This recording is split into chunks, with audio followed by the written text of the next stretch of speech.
to the DolphinsTalk.com podcast, the longest-running Miami Dolphins podcast on the internet.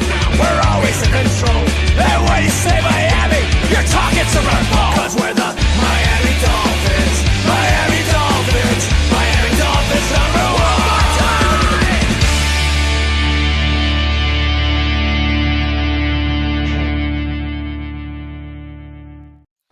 Hello, Miami Dolphins fans. How are you today?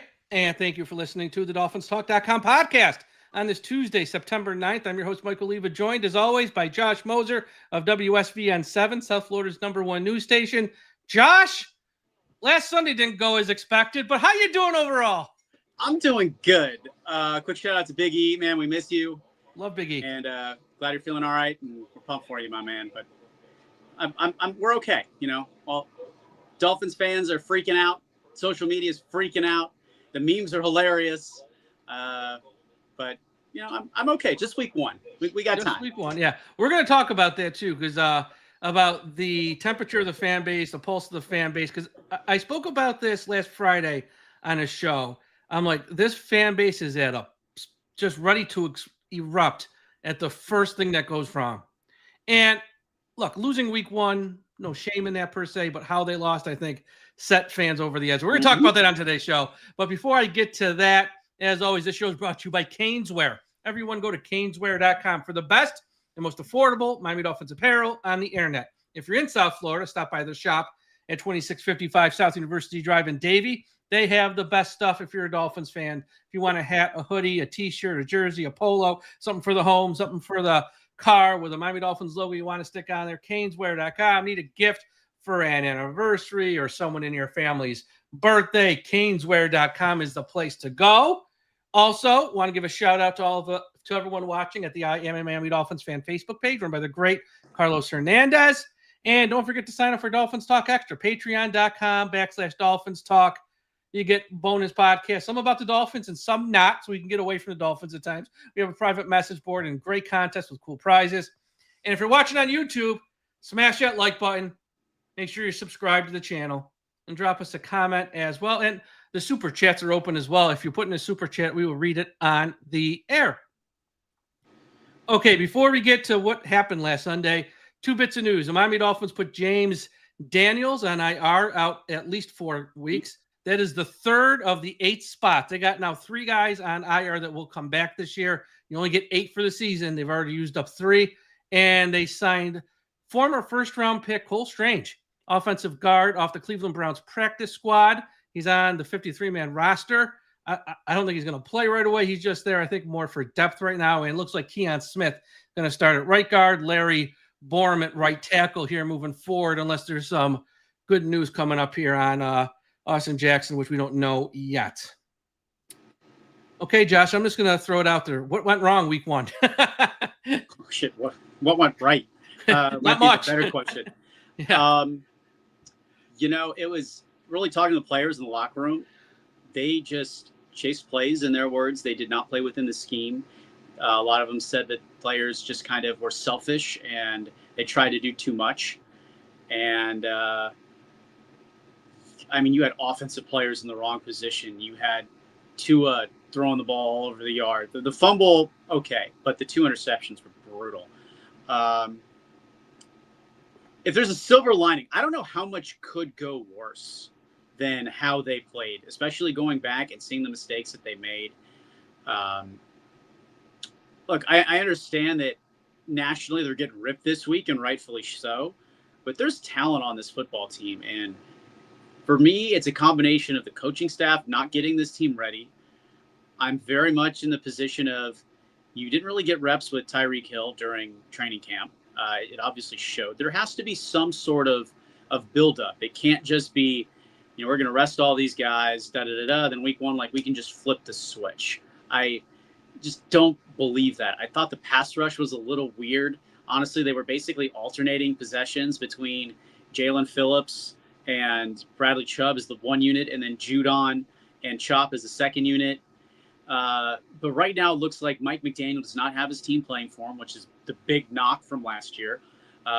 We heard all year about the culture is going to be different, and they're saying all the right things. They talk, we do. We didn't see this team do anything down 20-0 at halftime against a team, Mike, that realistically is projected to be in the bottom third of the league.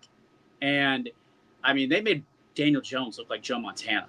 I mean, it was ridiculous, in my opinion. And then you get Storm Duck, get burned for the touchdown by Michael Pittman, and now Storm Duck's hurt with that ankle injury. It looked like he got it rolled up on. He's going to be out a few weeks. So, I mean, you lose an offensive lineman that you paid a lot of money for, and you lose Storm Duck, who arguably is your top cornerback on the roster. Which is a problem right in of itself, but yes. Yeah, but it's like, bro, like, I mean, your two weakest positions just got a whole lot weaker.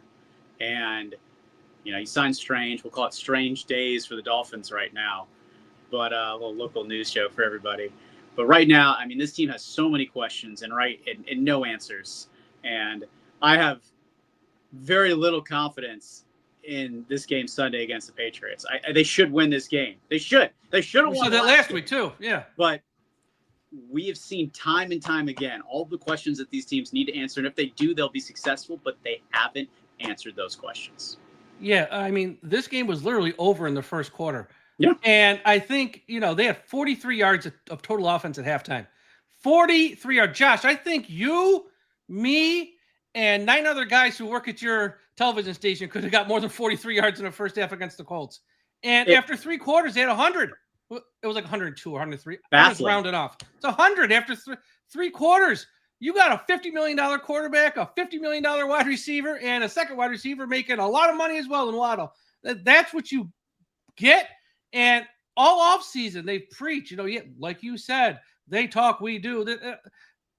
I'm so tired of the narratives. I'm so tired of the lip service talk. It's like, and it was just so bad on every level. Like every fear that every fan had this offseason, what's this offensive line going to look like? And it wasn't very good, and it wasn't even healthy long enough to even get like a good feel of what it was, because you lose 2 starters the first game essentially, and that's bad. Then everyone's nervous about the secondary, and the secondary was just god-awful, and the pass rush, which everyone was high on, didn't help them out at all. It's Chubb was the only one. Chubb was the only one. And he was the one I was the most nervous about. Yeah. I mean, he had some bad plays. He wanted back, but it was just, you have nothing from Sealer, who I love to death. It was his 30th birthday. I know. Couldn't get anything going. Kenneth Grant, first-round pick, didn't see anything from him. Jordan Brooks in the middle. Dodson got lost on so many plays. You didn't really have anything on the back end from Minka, who we know is Chris Greer's arguably his favorite player of all time. You bring him back, and we didn't see anything from him. Here's a fun stat for you, Mike, and for everybody listening. You have to go back to week 1 against the Jaguars last season. That was the last time Tyreek had a catch of 30 yards or more. And this team is supposed to be vertical down the field. It's crazy to me that Tyreek has not had a catch of at least 30 yards in an entire season. There was that stat. I know Willie Gay didn't get on the field for 1 snap. Again, it's Willie Gay. He's a backup linebacker. I get it. But you're telling me with that awful performance, at one point through the 4 quarters, when they're getting burnt left every series around the field, like, let's mix it up. Hey, Willie, you had a good camp. Go out there and let's see if you make something happen. Like, not 1 snap on defense. Like, what? It just blows your mind. Here's the other thing that actually hurts. Jason Sanders is up 4 to 5 weeks, and they have a guy in the practice squad, which you can only call up 3 times. They actually wasted one of the call-ups because he did nothing. You could have the punter do the kickoffs. Yeah. He did nothing. That's like a wasted opportunity for that kid. And it's just whatever could go wrong went wrong, which leads into the next topic of why fans are mad. Because, it's kind of, is the glass half full or is the glass half empty? Some fans, and I think it's a small group right now, it's just week 1. But then you got, I think, the vast majority of fans who say it's not just week 1. It's year 4 of Mike McDaniel. It's year 6 of this quarterback. And week 1 looked like every week of last year, and nothing changed. So, and in my opinion, those fans are mad as hell, and they have every right to be mad as hell. Because I wrote an article this week. It's got a lot of positive feedback. Dolphins fans for 25 years have done their part. This team hasn't won a playoff game in 25 years. If you want season tickets, there's a waiting list. Who's on a waiting list to buy season tickets for this team that never gives you a moment of joy in 25, like real joy. They might go to the playoffs and like losing around one, but we know what we mean. Like win the AFC East, have a home playoff game, win any playoff game. There's a waiting list. Tomorrow on the 10th, they're going to put on these on sale, these new, new uniforms, and so they're going to sell like hotcakes. The fans do their part, but when does the organization like actually carry their half of the weight here and give something back to the fans and say, look, it's just fans have a right to be mad, and there's no one in the media and no other fan should tell any other fan, have patience, don't be mad, it's just week one. No, this is the time to be mad. Yeah, I was talking to Jeff Saturday, and he was like, you're down in Miami all the time. Like, are they going to blow this thing up? Like, what is going on down there? And I'm like, it's not good. Like, we've talked about the best example of the Florida Panthers. I understand it's hockey and it's completely different. But Chris Greer brought in Bill Zito, the GM, and Matthew Tkachuk during training camp to talk about the camaraderie about that locker room and how they basically sacrificed for each other. They took pay cuts to play together. They're always doing things. And right now, this Dolphins team, they don't have that. Tyreek went to a couple Tua barbecues or whatever, but we're not in a place where people are willing to do what is best for the team. It is right now, that first game was just me football, and it's just so frustrating. And look, you could say owner Stephen Ross has done his part. I mean, he has infinitely increased the value of the Dolphins. But he sticks with the wrong people too long. Correct, but I don't think Stephen Ross is making any of these decisions. Now, is he sticking with Chris Greer too long? It's year 10. He's been with the organization for 25 years. You haven't seen a playoff win. But again, his brother's in the NHL. He's the GM of the San Jose Sharks. So easy thing to do, which is kind of cool, the two brothers being two GMs.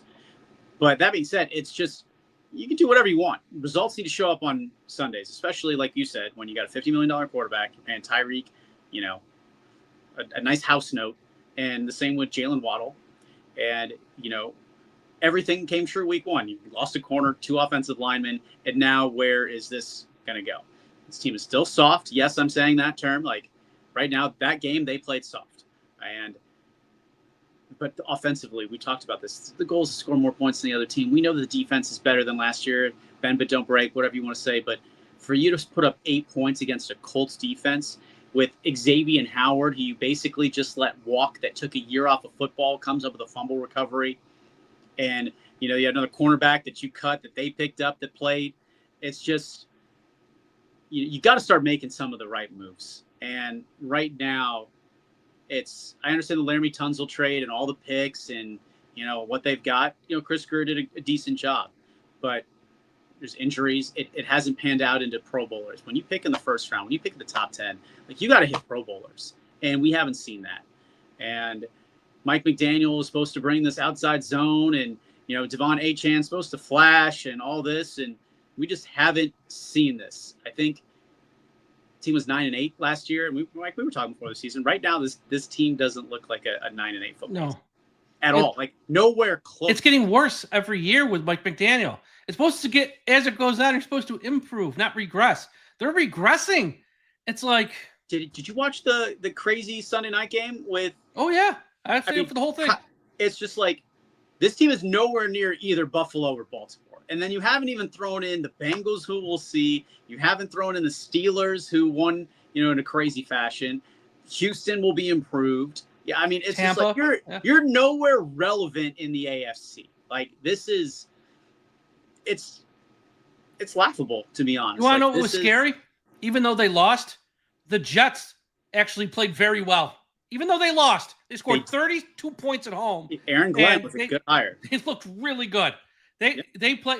I was watching that game on Sunday night, and I know the Ravens are like light years way better than us, and so are the Bills. Their pass rush they were just like a bunch of crazy people out there. I'm Love like, it. Where's that? 1 week from now, we're going to be talking about how can Larry Borum and Keon Smith block the Bills' pass rush in a short week. That ain't going to go well for Tua. I'm telling you right now. And then they're going to play the Ravens again at the end of October on a short week at home, that time at least. but it's like those two teams bring it every play. And shoot, the Browns even gave the Bengals a scare. Like, I mean, did you see the stats in that game? No. Cleveland, the Browns held Cincinnati to 7 total yards in the second half, and they lost. I mean, it's Joe Burrow and that offense had 7 total yards of offense in the second half because they couldn't block Myles Garrett. Hey, saying there's a chance now against Cincinnati, this Patriots team. Yeah, and Cincinnati. I mean, look, this team, we were talking like this team should have been 3-1 to open the year. You got the Jets, the Patriots, the Colts, and you've got the tough road game against the Bills. Should have been 3-1. Right now, after that, we're obviously looking at 2-2 at best. You know, you got a good, I mean, and you start 1-3, and then you add in the next couple of weeks, and now all of a sudden you're 2-5, 2-6. Like, it might be chopping block time. Well, look, this is like a crazy thing to talk about after week 1, but it's actually not, because heading into the season, per Vegas, he was the odds-on favorite to be the first head coach fired. Yep. And we all know, just because how it's once again, it's not that they lost on the road. That's fine. They lost 27-24. They lose 21-14. They lose 20-17. Like, fine, it happens. No big deal. They were thoroughly embarrassed, and the game was over in the first quarter, and they didn't even put up a fight, which makes this a million times worse. It makes the hot seat go from literally 5, not to 10, but to 22 for him right now. And I think if they're going to move on, there's 3 natural spots for them to move on from him. Number 1, if they go 0-3, that third game's on a Thursday night. You got 10 days before your next game. They could do it after week 3. If they lose this week, they lose to the Bills. You could do it at 0-3. You got that's early. I'm not saying it's likely, but that's a spot.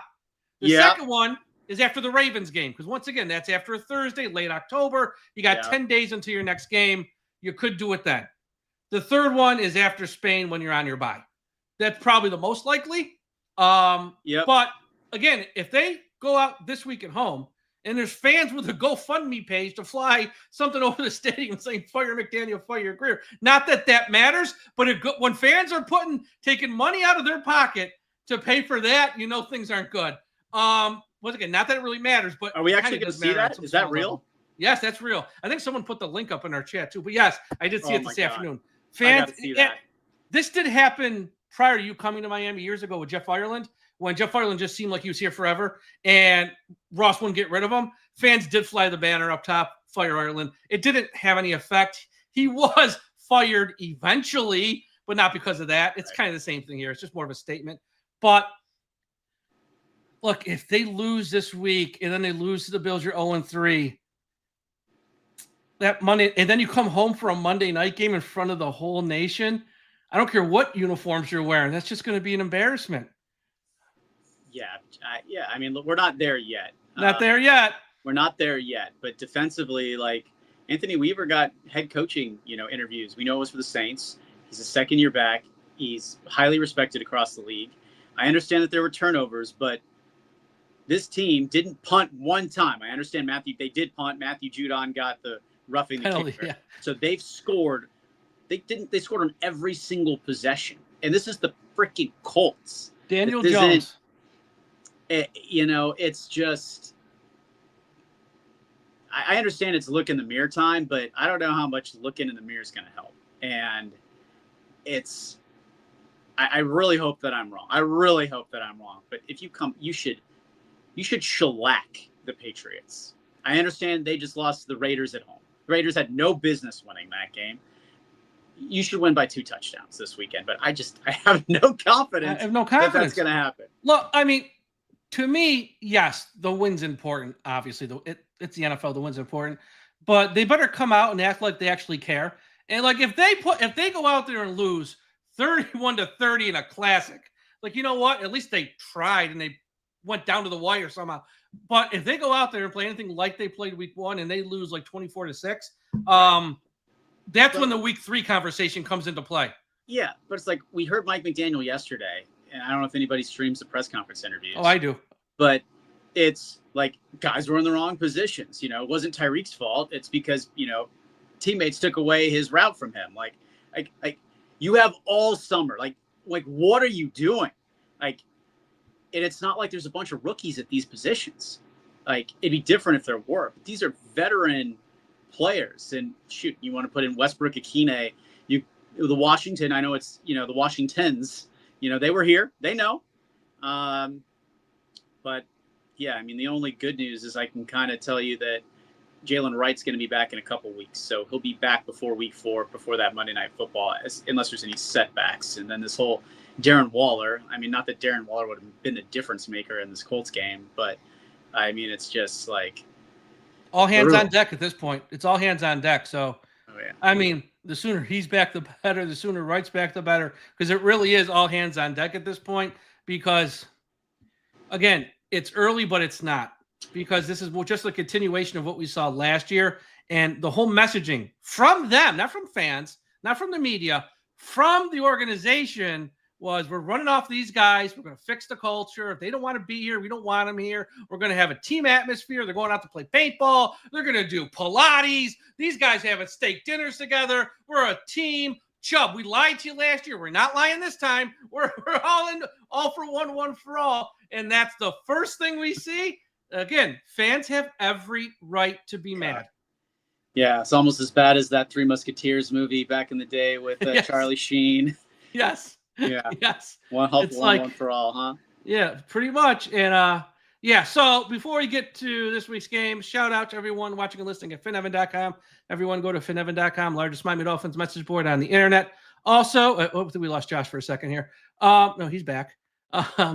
Josh is back.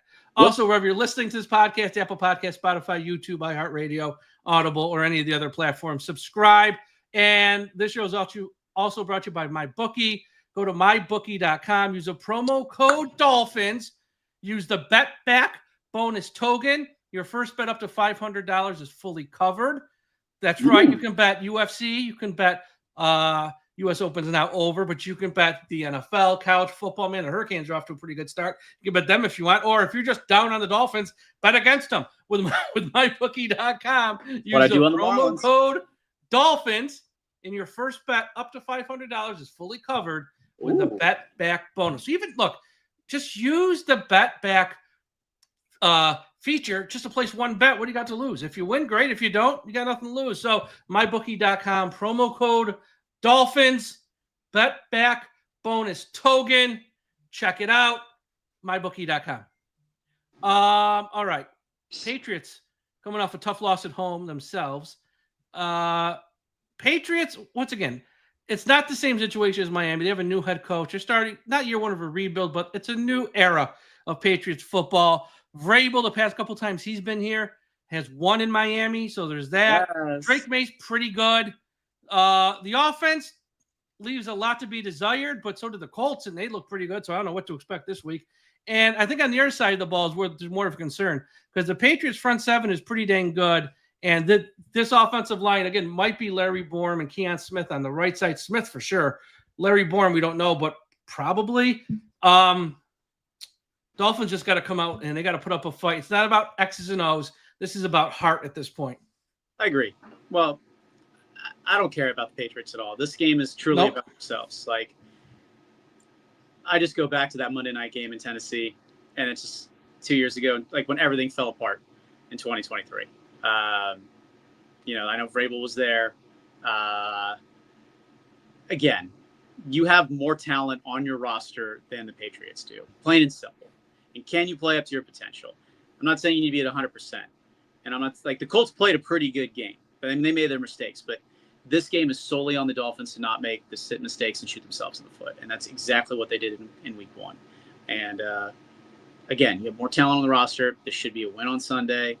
And I think if it's not close, where it's an effort and lack of heart situation, I mean, at that point, like you said, you start 0-3, it could be time. You have a window. We might have to go to Buffalo just to see what happens, because it's not far from my house. that next day, it could be, that could be it. But then again, the question becomes, all right, so you're going to make Anthony Weaver the head coach. Like, then what? Like, what are you doing off? His job is just to finish out the season at that point. To me, yeah, everybody's going to quit on you. I mean, not that they. Well, they're quitting now. It looks like. Yeah. I mean, if trade they're deadline, 0-3, like, Yeah, but then it's gonna be. It could get really messy. Well, I will say this. I hope it doesn't, but it could get real messy. It could get ugly. I will say this, and I know he might be. This is probably a poor example, but when they fired Joe Philbin after the game in London in 2015, I want to say, they promoted Dan Campbell to interim coach. And those games with Dan Campbell, that team did not quit. In fact, the first 2 games afterwards, I think it was Tennessee and Houston, they came out like the Ravens and Bills. And they didn't have the talent that those Ravens and Bills teams did. Yeah. They came out like a bunch of crazed animals, and they absolutely destroyed their opponents for 2 games. Now, that was a short-term 2-game stretch, but all the frustration that was built up, they let out over the course of the next 2 weeks. And then they still played harder the rest of the way. But again, they didn't have the talent. But what are we going to do? We're going to have Darren Bevel call plays? Like Frank Smith ain't calling. He can't be worse than McDaniel. I got to be honest with you. He should be calling them now. Or you could have one of the Slovacs here who came from Houston. You have him call plays too. But it should be Bevel, honestly. But, I mean, what are you going to do? Just keep watching the same insanity, though? Yeah, I agree. I don't know. You got to give the fan base some red meat at some point. Yeah. Like, look, guys. Look, Ross should come out and say, I messed up. He's gone. We'll wait on Greer. That's pretty much what you should say. I mean, against this team, I know, look, the Raiders are not good. I'm sorry, they're not. First-year head coach in Pete Carroll, whom I love. I know it's first-year head coach in Mike Vrabel, new system up there, but you got to hang, regardless of what your offensive line looks like, you got to hang 24 points on this team. And I mean, you have to. With the talent that you have, there's no reason that you're scoring 8 points. And the only reason you're scoring 8 is because Devon Achane got possessed and ran over a defender to get in the end zone because it looked like he was going to be stopped short. So it was a weird call on 4th down too. Yeah, but yeah. I mean, it's. I think this is the most. I don't know if the word is depressed, but I mean, we've talked about the Dolphins being like the most ridiculously optimistic fan base for no reason. I know. I feel like after this loss, the question is like, I can't watch 16 more games of that. Like, I can't do it. Like, that's the problem. That's the problem. Because here's the deal. In 2019, the fan base knew the plan. We knew we're not going to win. So going in, expectations were rock bottom. They traded away Ryan Tannehill. They traded away Wake. They traded away everybody. They had a roster of guys nobody ever heard of. It's like everyone knew what was happening. We're bottoming out. We got a bunch of draft picks for 2020. It's fine. And fans were like, it's just like an off year. Let's go to the game. Let's have a few beers, have some fun. I know they're not going to win. It is what it is. This is different because fans still think this is 2022, 2023, where they made the playoffs and we just got to get a little bit better. Maybe we can win one playoff game. And, well, I don't think that, but there's a lot of fans who have that mindset. God bless them. I looked at this roster and go, they stink. I know. But a lot of fans have those expectations. This is like a 9-10 win team. If we catch some breaks, and once you're in, who knows? And that's why they're so heartbroken. And I always tell those fans, be careful where you get your news. Be careful who you listen to, because there's a lot of bad faith actors out there who pump you up with what you want to hear and not reality. And then Sunday happens and you come crashing down. I didn't think it'd be that bad. Me neither. I thought that the Dolphins actually, I took them +3. Like I thought it'd come down to a field goal at the end. They should have. Again, you got to score 25 points. 25 points should have won you that game. But you have 3 turnovers on the road. That's never going to win. And you have nothing going defensively against a bottom. It was like the 29th ranked offense in the league last year. Yep. And they didn't really add any pieces. They had Warren, who was really good. And then you have Daniel Jones. But again, see what happens on Sunday. That's why they play the games. That's why it's always interesting to follow this team, because from week to week, you never know what you're going to get. Nope. And literally this week, if you told me they go out there this week and win 35-3, I'd say not surprised. They came out with some fight and they're motivated. If you tell me they come out this week and they lose 27-10, I'd be not surprised. They gave up on this head coach. I could go either way. Anyone who bets this team's out of your friggin' mind. Go to my bookie. Just don't bet the Dolphins, because I think it's a roller coaster from week to week of what you're going to see and what you're going to get. And until this head coach figures it out, which in year 4 he should have already figured it out. Until he figures it out, the whole league's caught on to his offense, and until he adapts, if he can adapt, I don't think much is changing. Yeah, I mean, that was our knock. It was, that was the question. It was like 2023, nobody figured this out. You're hanging a 70 spot on the Broncos. I forget. Number one rushing offense, too, that year, which is the key. Somebody put up a record of, like, since that game, the Dolphins are under 500. Yeah. And then last year, there was counters to this offense. And then we sat here, we had a discussion of, like Mike McDaniel, the Yale educated, he's smart, he's had time, he's had an entire offseason to figure out how he can counter the defenses. And, right now, if you've got your players not being able to run the plays and be in the right spots, that's a major, major problem. Mike McDaniel is the same as Flores. They're both stubborn as the day is long. Mike McDaniel's got a more charming personality. That's the only difference between the two. Both of them were too stubborn to ever change, and they got one of them fired and in a whole lot of trouble. This other one, he's about to be fired. They just refuse to budge off their core principles. It's like, how many times do you have to see this ain't working? You know what? Let maybe someone else, you call the plays this week. Let's see what happens. Or maybe I do have to run more. Maybe I do it. Like, nothing ever changed. It's the same philosophy week after week, and it's not working for an extended period now. Here's a question. So say you get rid of McDaniel at some point this season or at the end of the season, there's an out for Tua. I think like the cap hits like 90 million. He's gone no matter who comes in because you can't give him a third head coach. He's already had two. That's what I'm saying. So we're saying if McDaniel goes, you're saying Tua, they're using the out, he's gone as well. There's also an out for Tyreek. He could be gone as well. Well, I think he's gone in October, honestly. But yeah. All right. Yeah. And I think you go out there, but the key really is Greer in that he needs to take away his badge. Like, you can't move him to senior advisor. You can't move him to VP of football operations. He's the one that needs to be gone too. Because if he's just going to pick the next general manager, who's then going to pick the next head coach, he's too involved still. He needs to go. He's the house of cards here when you pull that card. They really got to start fresh. I don't know. I mean, there's names out there, which I'm not going to talk about tonight. We got all season to talk about that if and when the time happens. But there's a lot of names out there, smart people who literally can't be worse. And if they are, I'll take my chances at this point. That's kind of how I think a lot of fans feel. Like, let's just try something new. And if it doesn't work, we'll try something new again. But we got to try something new because, as Mr. Ross said, status quo is not acceptable. Well, we're kind of spinning our wheels in the mud here. Yeah, it's been status quo for far too long. Yeah. And I'm going to get my popcorn ready on Sunday. It's going to be interesting. It's going to be a lot of new food at Hard Rock Stadium. I saw all the clips today. They got a lot of new food. So for all you going out there, at least have a good meal. Enjoy the food. This party deck thing, it's like under $100. That looks awesome.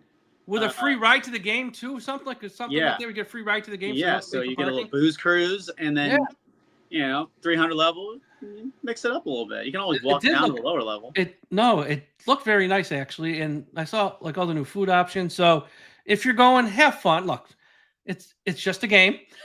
I know we want to see the team win, but you do keep things in perspective. Don't go sending Chris Greer nasty emails. If you want to pay for the banner, just have put in $5.